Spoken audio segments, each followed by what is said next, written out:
옆 사람에게 이제 인사합시다. 새해 복 많이 받으십시오. 새해에 하나님의 은혜가 충만하십시오. 새해에는 하나님의 은혜가 충만하십시오. 새해에는 하나님의 은혜가 충만하십시오. 예, 새해에는 하나님의 은혜가 충만해야 될 줄 믿습니다. 오늘 말씀의 제목은 송구영신의 다짐입니다. 여러분, 송구라는 단어가 무엇이죠? 다 아시죠? 옛것을 보내다. 그럼 영신은요? 새로운 것을 환영한다 라는 뜻입니다. 그리고 우리는 옛것을 보내고 새것을 맞이할 때 결단을 해야 될 필요가 있습니다. 여러분, 우리가 빌립보서 3장 12절 맨 끝에 달려가노라 라는 표현이 있습니까? 여러분, 순서지에 보면 말씀에 빌립보서 3장 12절 맨 끝에 그것을 잡으려고 달려가노라. 14절은요 맨 끝에 달려가노라 라고 되어 있습니다. 순서지에 히브리서 12장 1절 맨 끝에 우리 앞에 당한 경주를 하며. 여러분, 신앙생활은 달리기 경주라고 오늘 성경에 기록되어 있습니다. 여러분, 이제 2025년 1월 1일 1분, 2분 이제 새로운 시간에 이제 달리기 경주를 시작하게 되었습니다. 이 달리기 경주에서 우리가 어떻게 하면 완주할 수 있을까요? 흔들리지 않고 전심전력해서 우리가 그 목표를 향해서 잘 갈 수 있을까요? 그리고 의의 면류관을 받을 수 있을까요? 우리가 달리기 경기에서 승리할 수 있고 완주할 수 있는 법칙은 무엇일까요? 두 가지입니다. 버릴 것은 버려야 하고 바라볼 것은 바라봐야 된다는 것입니다. 첫째는 버릴 것과 버리지 말아야 될 것을 분별할 줄 알아야 우리는 믿음이라는 신앙의 달리기 경주에서 완주할 뿐만 아니라 의의 면류관을 받을 수가 있다는 것입니다. 빌립보서 3장 13절 우리가 한번 읽어주시기 바랍니다. 빌립보서 3장 13절 시작. 하고 오직 한 일, 즉 뒤에 있는 것은 잊어버리고 앞에 있는 것을 잡으려고. 아멘.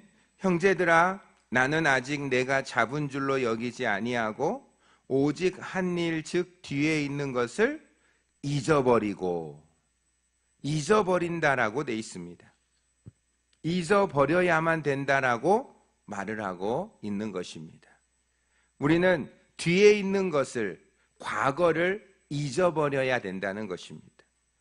달리기 선수가 이제 새로운 경기로 달려가야 되는데, 새로운 경기를 달려가려면 그 새로운 경기에 대해서 관심을 가지고 생각하고 집중을 해도 그 새로운 경기에서 이기기가 어려운데, 내가 이 새로운 경기를 시작하려고 하는데 지난번 경기했던 것이 떠올라서 옛 경기를 생각하고 지나간 경기를 집중한다면 지금 달려야 될 새로운 경기에서 방해가 되는 것입니다. 모든 것을 잊어버리라는 것이 아니라 우리가 잊어야 될 것은 뭐냐면 지금 내가 새롭게 달려가는 믿음의 경주 달리기에서 방해되는 것들, 내 앞을 걸림돌처럼 막는 것들, 그것을 잊어버려야 된다는 것입니다. 과거에 우리가 했던 실수와 실패가 우리는 새로운 경기를 하려고 할 때 반드시 우리를 괴롭힐 것입니다. 근데 과거의 실수와 실패에 묶여 있다면 새로운 경기를 하는 데 있어서 굉장한 방해가 되는 것입니다. 그것은 결코 유익하고 지혜로운 일이 아닙니다.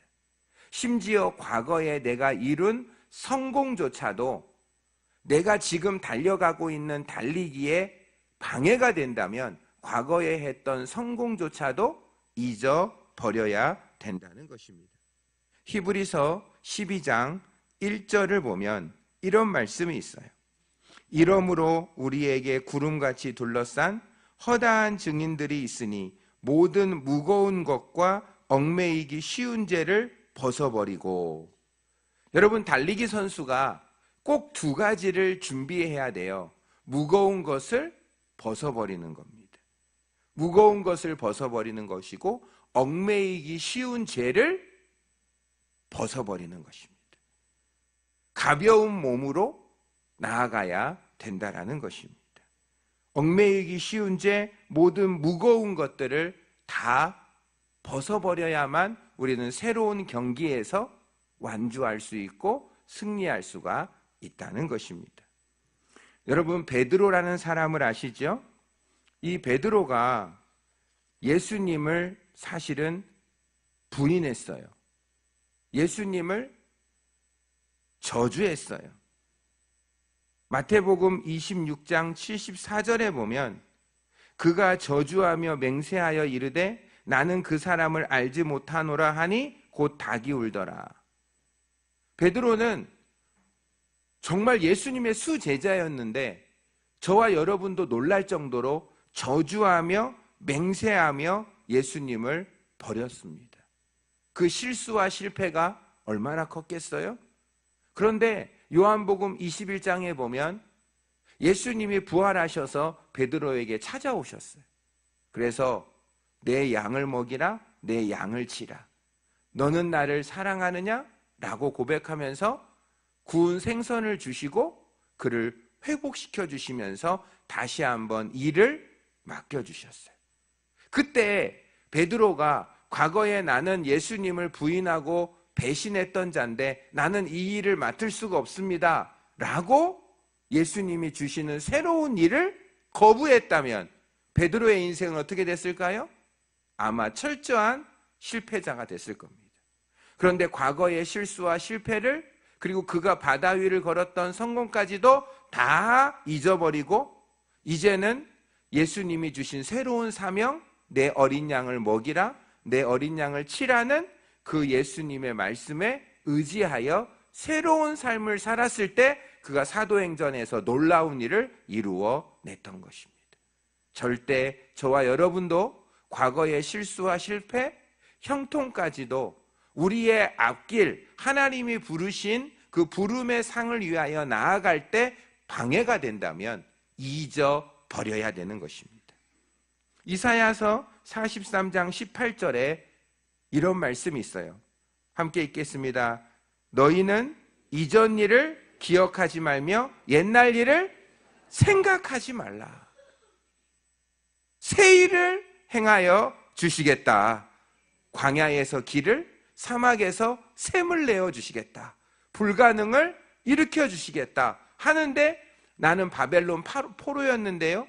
우리는 하나님을 부인했었는데요. 옛날 생각을 하고 이전 것을 생각하면서 하나님이 앞으로 하실 일을 가로막는 것은 바르지 않다는 것입니다. 여러분, 사도행전 9장 1절에 보면 이런 말이 있어요. 사도행전 9장 1절에 보면 사울이 주의 제자들에 대하여 여전히 위협과 살기가 등등하여 대제사장에게 가서 체포영장을 가지고 예수 믿는 사람들의 집에 가서 그들을 잡아다가 감옥에 가두는, 예수 믿는 사람들을 죽이기도 하고 감옥에 넣기도 하는 아주 악독한 핍박자가 사울이었습니다. 그런데요, 그 사울이 부활하신 예수님이 직접 나타나셔서 음성을 들려주시고 빛을 보여주셔서 그가 완전히 예수님을 믿게 됐죠. 예수님을 위해서 쓰시는 이방인의 그릇으로 하나님이 쓰신다고 하셨을 때 예수님, 저는 예수님을 핍박했던 사람이에요. 저 같은 사람을 어떻게 쓰겠습니까? 나는 할 수 없습니다 라고 했었더라면 오늘 우리가 알고 있는 바울은 탄생하지 못했을 것입니다.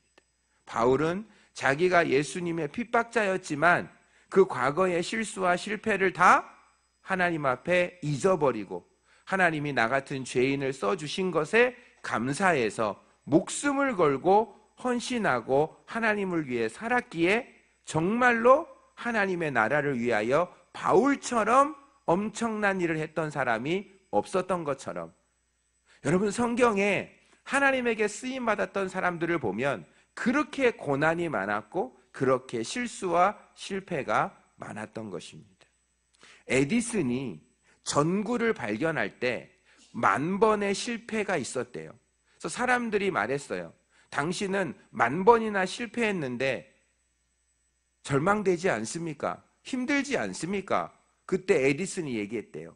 나는 10,000번의 실패를 통해서 배운 것은 10,000가지 안 되는 방법을 알았으니 이제 나는 될 방법이 더 가까워졌습니다. 그런 말을 하면서 더 연구에 집중해서 머지않아 전구를 발견해 냈다는 것입니다. 여러분, 요셉을 아시죠? 창세기 50장 20절에 보면 요셉이 했던 놀라운 말이 기록되어 있는데, 당신들이 나를 해하려 하였으나, 형들이요 요셉을 죽이려고 했잖아요. 생각을 해보세요. 남도 아니고 형이 나를 죽이려고 했다고요. 그것도 아버지에게 총에 받는다고 해서 형들이 요셉을 죽이려고 했다고요. 근데 유다가 죽이지는 말자 하니까 노예로 팔아버렸다고요. 여러분, 그 형들이 용서가 되겠습니까? 정말 어렵겠죠? 그러나 요셉은요 국무총리가 되고 아들을 둘을 낳았어요. 므낫세와 에브라임. 내가 하나님 앞에 모든 고통을 잊어버린다, 그게 므낫세예요. 그리고 하나님이 나를 번창케 해주셨다, 그게 에브라임이에요. 아들 이름 둘을 지으면서 나는 과거에 내게 주셨던 상처를 다 잊어버렸습니다. 첫째 아들 이름. 두 번째 아들은요, 하나님이 나를 이방 땅에서 번창하게 했습니다. 에브라임. 그 이름을 지을 정도로 그는 완전히 자기의 상처를 극복했어요. 과거에 형들에게 받았던 그 엄청난 상처를 극복했어요. 그리고 창세기 50장 20절에 고백하기를, 당신들은 나를 해하려 하였으나 하나님은 그것을 선으로 바꾸사 오늘과 같이 많은 백성의 생명을 구원하게 하려 하셨습니다. 하나님은 악도 선을 바꾸시는 능력의 하나님인 줄 믿습니다. 악을 선으로 바꾸신 거예요. 여러분의 인생에 일어났던 그 어떤 악도 사실 하나님의 손에 올라가면 선이 될 수 있어요. 그래서 우리는 악이 많아도 걱정이 안 돼요. 하나님이 계시면 그 악한 일도 선한 일로 하나님의 손에 의하여 바뀌어질 수 있으니까요. 여러분, 우리가 신앙의 경주에서 끝까지 완주해서 의의 면류관을 받으려면 무거운 것을 버려야 돼요. 얽매이기 쉬운 죄를 벗어버려야 돼요. 그런데 벗어버릴 것과 버려야 될 것과 버리지 말아야 될 것을 분별하는 지혜가 우리 안에 있어야 된다는 것입니다. 예배 드릴 때 하나님의 말씀을 통해서 하나님 우리에게 분별력을 더해 주실 것입니다.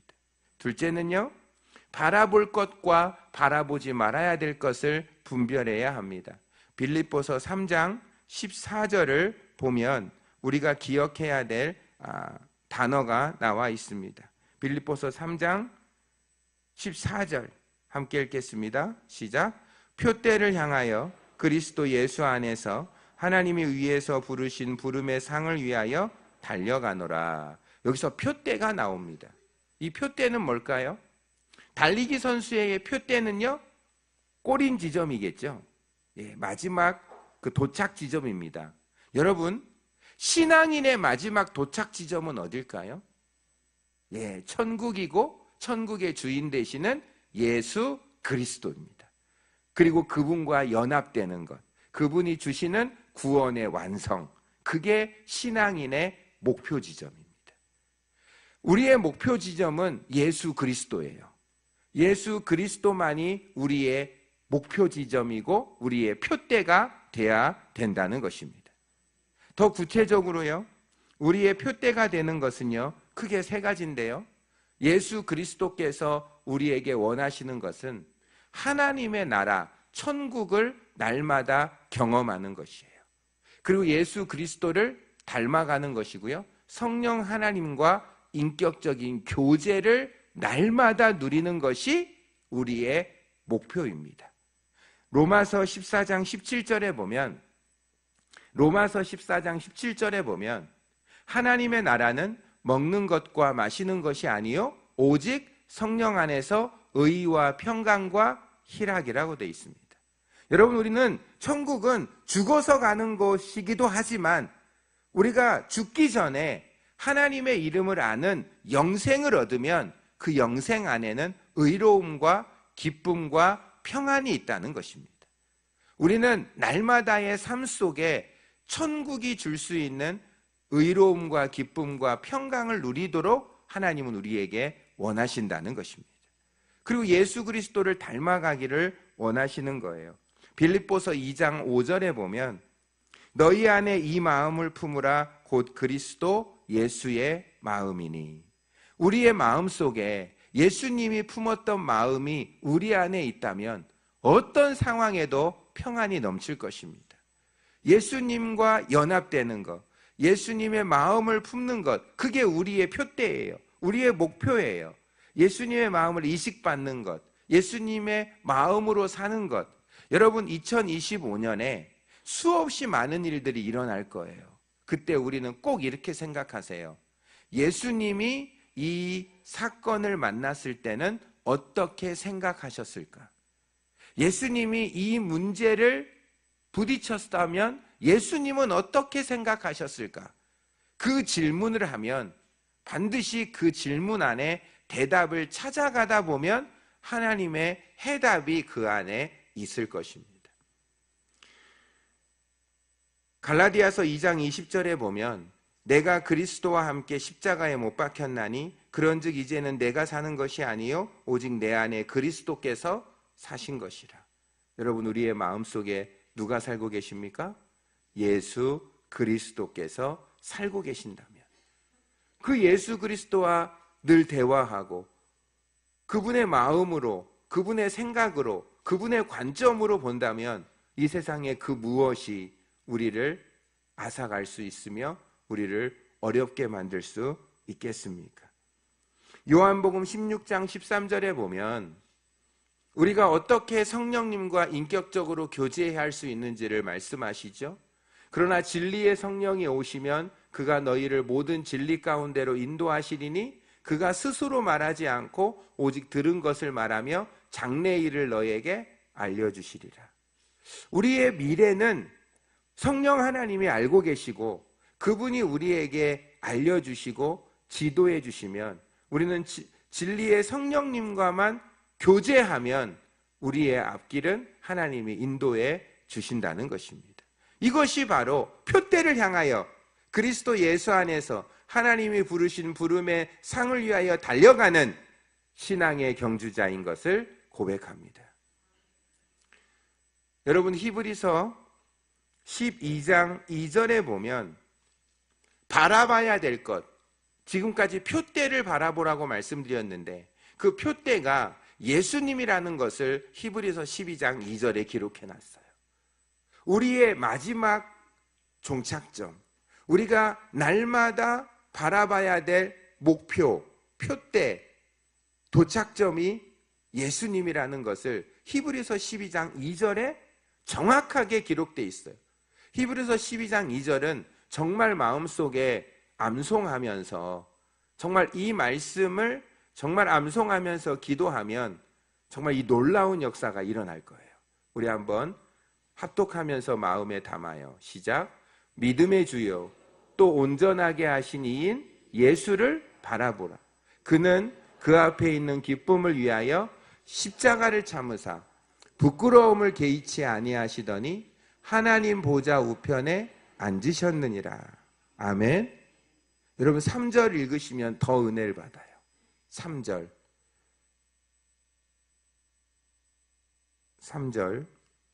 시작. 너희가 피곤하여 낙심하지 않기 위하여 죄인들이 생각하라. 2절에서는 예수님을 바라보라. 3절에서는요, 예수님을 생각하라. 여러분 2절을 한번 계속 띄어놔 주시면 여러분이 이 2절을 계속 바라볼 필요가 있어요. 저는 2절을 계속 바라봤었어요. 자세히 보시면 예수를 바라보라 라는 말씀이 있잖아요. 자, 예수님을 바라볼 때 세 가지 놀라운 영적인 일이 일어날 거예요. 여러분 2025년에 히브리서 12장 2절 이 말씀, 예수님을 바라볼 때, 십자가의 예수님을 바라볼 때 우리에게 일어나는 일 세 가지 2절 안에 다 기록되어 있어요. 첫째는요, 믿음이 온전해져요. 믿음의 주요 또 온전하게 하시는 이인 예수를 바라보라고 돼 있죠. 예수님을 바라보면 첫째 무슨 일이 우리에게 일어난다고요? 우리의 믿음이 온전해집니다. 우리의 믿음이 온전해져요. 여러분 믿음은요, 시작이 있고요, 과정이 있고요, 완성이 있어요. 믿음은 어떻게 있다고요? 믿음은요, 시작이 있고요, 과정이 있고요, 완성이 있어요. 여러분 대부분의 사람들은 믿음이 시작됐어요. 왜요? 우리는 십자가에 못 박히신 예수님이 우리를 위해 죽으신 것을 믿었으니까요. 그리고 우리는 점점점 믿음이 지금 과정 속에 있죠. 성장해 가고 있죠. 성숙해져 가고 있잖아요. 자라가고 있습니다. 근데 아직 완성된 건 아닙니다. 그런데 믿음이 시작된 것도 예수님 때문에 시작됐죠. 우리가 믿음이 진행되는 것도 사실 예수님 때문에 계속 성장하게 돼요. 근데 믿음이 완성되게 하는 것도 예수님이라는 거예요. 여러분 믿음의 세계는 굉장히 신비해요. 믿음이라는 것은 굉장히 신기해요. 우리가 천국을 안 갔는데요, 우리는 천국을 믿어요. 하나님을 한 번도 만나본 적이 없는데 하나님을 믿는데요. 예수님의 십자가 근처에도 안 갔는데 우리는 예수님의 십자가에 흘린 피가 내 죄를 씻었다고 믿고 있어요. 여러분 믿음에는요, 자연적으로 생기는 믿음이 있어요. 이성에서 오는 믿음이 있어요. 인간적인 노력에 의해서 생기는 믿음이 있어요. 근데 그 믿음 가지고는요, 하나님의 창조를 믿을 수가 없어요. 2000년 전에 예수님이 하신 일이 나를 위한 일이라고 믿을 수가 없어요. 성령님이 내 안에 계신다고도 믿을 수가 없어요. 성경이 하나님의 말씀이라는 것도 믿을 수가 없어요. 오직 성령님이 하늘로부터 우리에게 주시는 신령한 믿음이 있을 때만이 우리는 하나님을 아버지라 예수님을 구세주로 천국에 들어간다, 성경이 하나님의 말씀이라고 믿을 수 있는 것입니다. 성령님이 주시는 신령한 믿음이 우리에게 있지 않고는 아무도 이 사실을 고백할 수가 없어요. 이것을 믿는 자체는 성령님이 내 안에 역사하고 있다라는 가장 큰 증거인 것입니다. 정말입니다. 믿음은 너무 신비로운 거예요. 이 세상에서 가장 신비한 거는 내가 하나님을 믿고 있다는 거예요. 그 완성을요, 예수님을 바라보면 구원을 시작하신, 믿음을 주신 그분이 믿음을 완성해 주신다는 거예요. 예수님을 뭐 하기만 하면요? 바라보면, 계속해서 예수님을 바라보면 그 일을 주님이 이루신다는 거예요. 또 예수님을 바라볼 때 일어나는 두 번째 좋은 일은요, 수치를 참게 되는 거예요. 여러분 예수님의 십자가를 계속 바라보면요, 십자가를 참으셔서 부끄러움을 개의치 아니하셨다라고 돼 있죠. 예수님이 십자가를 참으셨어요. 십자가는요, 수치예요. 수치. 부끄러움이에요. 부끄러움. 수치와 부끄러움을 개의치 않게 여겼어요. 십자가는 고난이죠. 고난도요, 참게 되고요, 부끄러움도 개의치가 않아요. 왜요? 그 앞에 있는 기쁨 때문입니다. 기쁨이 있으면 고난도 참게 되고 부끄러움도 개의치가 않대요. 뭐가 있으면요? 기쁨이 있으면요. 예수님은요, 예수님을 바라보면 예수님은 하나님을 바라보면서 십자가를 참으셨어요. 맞습니까?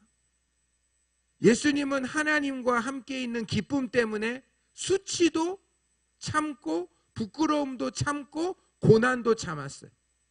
여러분, 저와 여러분이 당하고 있는 그 어떤 고난과 수치는 예수님이 당했던 고난과 수치에 비하면 정말 아무것도 아닐 거예요. 예수님을 바라보면 어떤 일이 벌어진다고요? 믿음이 온전해질 뿐만 아니라 참게 되는 거예요. 인내하게 되는 거죠. 여러분, 믿음의 경주 달리기에서 누구나 포기하고 싶겠죠. 그때 뭐가 필요할까요? 인내가 필요하겠죠.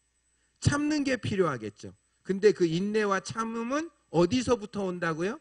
십자가에 못 박히신 예수님을 바라볼 때. 그때 내 안에 뭐가 생긴다고요? 인내와 참아짐이 생긴다는 거예요. 세상의 그 어떤 것으로도 안 참아져요. 예수님을 바라볼 때만 내 안에 참아지는 거예요. 여기서 끝나는 것이 아니에요. 여러분, 이 예수님이 하나님 보좌 우편에 앉으셨다고 돼 있죠. 이거는 뭘까요? 영광과 승리를 주시는 예수님인 거예요. 여러분, 예수님이 십자가에 못 박힌 것을 바라보면 내 믿음이 온전해진다고 말씀드렸고요. 참아진다고 말씀드렸고요. 승리하게 된다고 말씀이 됩니다. 여러분, 2절 말씀이 영원히 우리 안에 새겨야 될 줄 믿습니다. 2절 말씀이 우리를 건져줄 줄 믿습니다. 우리의 믿음을 온전케 하고 우리를 참게 해주고 우리에게 승리의 잔을, 승리의 영광의 자리로 우리를 인도해줘서 하나님 보좌 우편에 우리도 앉혀줄 수 있는 것은 십자가에 못 박히신 예수님을 바라볼 때, 그때 우리에게도 하나님 우편에 앉을 수 있다는 거예요. 여러분, 피곤하신 분 계세요? 낙심한 분 계세요? 피곤을 이길 수 있는 힘, 낙심을 이길 수 있는 힘이요? 히브리서 12장 3절에요. 거역하신 이를 참으신 이를 생각하라. 누구를 생각해요? 예수님을 생각하는데 특별히 예수님을 거역한 사람이 너무 많았어요. 그런데 예수님은 자신에게 거역한 사람을 다 뭐 했어요? 참으셨어요. 피곤과 낙심. 여러분, 달리기 하다 보면 피곤하죠. 달리기 하다 보면 낙심이 오죠. 그런데 그 피곤과 낙심을 이길 힘, 거역한 자를 참을 힘, 어디서 옵니까? 예수님을 생각할 때. 여러분, 사람은 바라보는 걸 생각하게 돼 있어요. 시선을 어디다 고정해야 돼요? 우리의 시선을 어디에 고정해야 돼요? 예수님에게 고정하면 예수님을 생각하게 돼요. 예수님이 하셨던 말씀이 생각나요. 예수님이 보여주셨던 삶이 생각나요. 예수님이 견디신 게 생각나요. 예수님이 참으신 게 생각나요. 예수님의 태도가 생각나요. 그러면서 내가 뭐라고, 예수님도 이렇게 하셨는데 내가 어찌 예수님이 하신 일 아닌 일을 하겠어요. 여러분, 이렇게 사는 것이 바로 하나님이 기뻐하시는 삶이고 2025년에 우리가 살아야 될 신앙의 달리기의 삶이라는 거죠. 여러분, 이렇게 살았던 사람 기억나시는 분 계세요? 에녹입니다. 에녹은 하나님만 바라보고 살았어요. 에녹의 표대는 뭘까요? 세속적인 성공이 아니에요. 개인적인 성취가 아니에요. 하나님과의 친밀한 관계예요. 하나님과의 친밀한 관계가 에녹에게는 가장 큰 목적이었어요. 창세기 5장 22절에 보면 무드셀라를 낳은 후 300년을 하나님과 동행했어요. 300년을 하나님과 동행했고요. 그냥 하나님에게 올려졌어요. 그의 삶의 목표는 하나님 한 분이었어요. 노아는요, 히브리서 11장 7절에 노아는 어떻게 살았죠? 아직 보이지 않는 일에 경고하심을 받아 경외함으로 방주를 준비하여 그 집을 구원하였으니. 여러분, 노아의 방주를 지을 때 하나님만 바라보지 않았다면 그걸 산꼭대기에서 배를 120년 이상 지을 수 있을까요? 비난과 조롱이 얼마나 많았을까요? 그런데 노아는 하나님에게만 시선을 고정했어요. 만약에 달리기를 하는 사람이 목표를 바라보지 않고 관중석이나 옆 사람 바라보면 어떻게 될까요? 당연히 안 되겠죠. 달리기 선수의 시선은 어디에 고정돼 있어야 하나요? 표대에 고정돼 있어야 돼요. 우리가 신앙의 경주를 할 때 우리의 시선은 예수님과 예수님의 연합, 성령님과의 교제, 하나님의 나라의 확장과 천국의 경험, 이것에만 내 시선이 집중돼 있고 고정돼 있어야 자연스럽게 내 삶 가운데 하나님의 영광이 드러나는 거죠.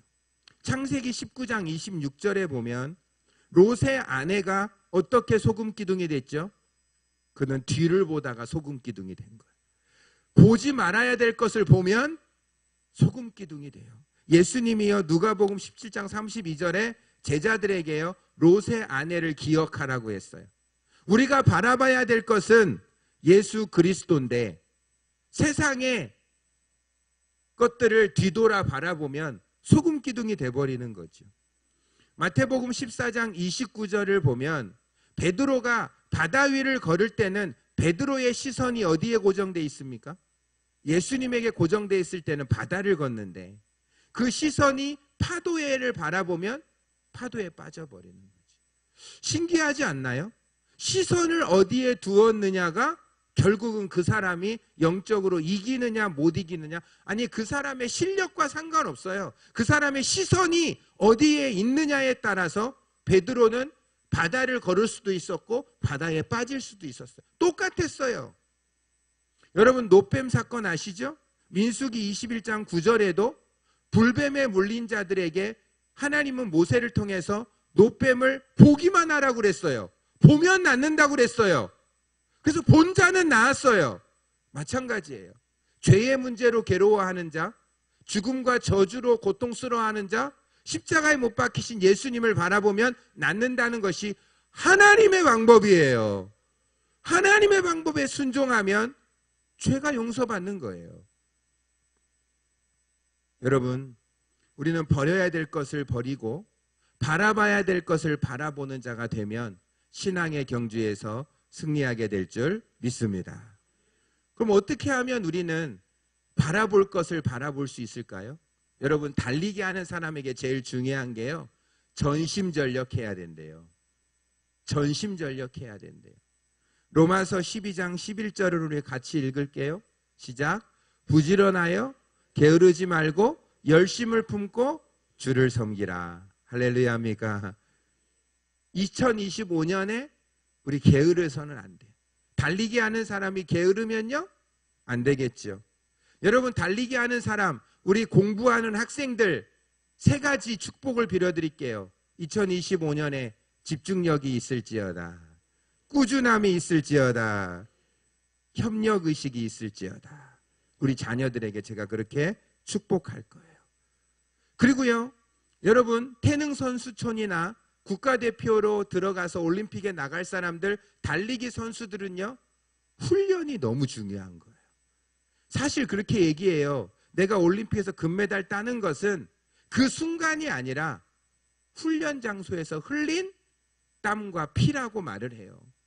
우리도 마찬가지죠. 신앙의 경주에서 상을 얻는 것은 그 순간이 아니에요. 영적인 훈련과 자기절제, 하나님의 은혜가 있어야 되는 거죠. 여러분 하나님의 은혜가 없으면 한순간도 달리지 못할걸요. 피곤해서 낙심할걸요.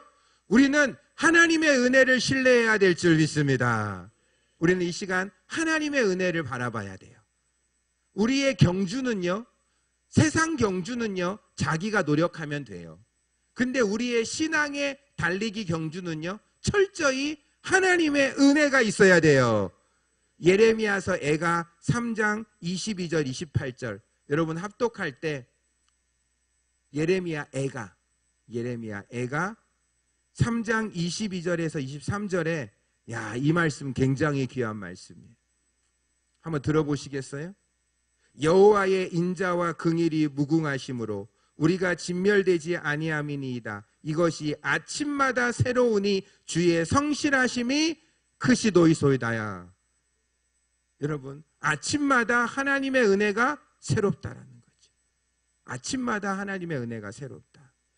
여러분, 우리가 신앙의 달리기를 할 때 아마 시험과 유혹이 올 거예요. 여러분, 2025년에 시험과 유혹이 안 올 사람은 이 자리에 아무도 없을 겁니다.